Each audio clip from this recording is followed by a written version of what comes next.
ഫെഫ്കയുമായി ബന്ധപ്പെട്ടാണെങ്കിൽ എല്ലാ സിനിമാ സംഘടനകളും വളരെ പെട്ടെന്നാണ് യോഗം ചേർന്നത്. അതിൽ ഈ പറയുന്ന താരസംഘടനയോട് വളരെ പെട്ടെന്ന് യോഗം ചേരുകയും അദ്ദേഹത്തിന് വരാനുള്ള താല്പര്യമുണ്ടെങ്കിൽ വേഗം വരട്ടെ എന്ന ആലോചനയിലേക്ക് പോവുകയാണ് ചെയ്തത്.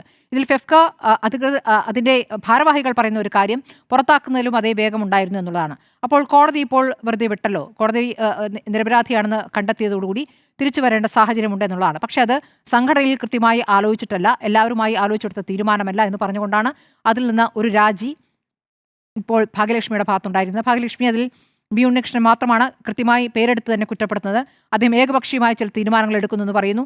അന്ന് ഈ കേസിൽ പ്രതിയാകുന്ന ഘട്ടത്തിൽ തന്നെ ദിലീപിനെ വെച്ച് സിനിമയെടുക്കാൻ അദ്ദേഹം പോയി, അതിനെ താൻ എതിർത്തു. അപ്പോൾ തനിക്ക് വലിയ നഷ്ടം വരും, ലക്ഷങ്ങളുടെ നഷ്ടം വരും എന്ന് പറഞ്ഞുകൊണ്ട് അദ്ദേഹം ആ സിനിമയുമായി മുന്നോട്ട് പോയി എന്നടക്കമുള്ള കാര്യങ്ങളൊക്കെയാണ് ഇന്ന് ഭാഗ്യലക്ഷ്മി പറഞ്ഞിരിക്കുന്നത്. ഏതായാലും ഒരു രാജി അവിടെ സംഭവിച്ചിരിക്കുന്നുള്ളൂ. അപ്പോൾ സിനിമാ മേഖലയിലും അത് ഒരു പ്രതികരണം ആ രൂപത്തിൽ വന്നിരിക്കുന്നു. പക്ഷേ ആത്യന്തികമായി അദ്ദേഹം ശക്തനായി തിരിച്ചു വരികയാണ് എന്നതിൻ്റെ സൂചനകളാണ് നമ്മൾ കാണുന്നത്. ഇന്നലത്തെ കോടതിയിൽ നിന്നുള്ള വിധി വന്നതിൻ്റെ തൊട്ട് പിന്നാലെ തന്നെ ഒരു അഭിമുഖം നൽകിയിട്ടുണ്ടായിട്ടുണ്ട്. അത് ദ ഹിന്ദുവിൽ വന്നിട്ടുണ്ട്. ആ അഭിമുഖത്തിൽ പറയുന്നത് തനിക്കെതിരെ ഗൂഢാലോചന ഉണ്ടായിട്ടുണ്ട് എന്നുള്ളതാണ്. ആ ഗൂഢാലോചനയ്ക്കെതിരെ ഞാൻ നിയമപരമായി നീങ്ങുമെന്നും പറയുന്നു.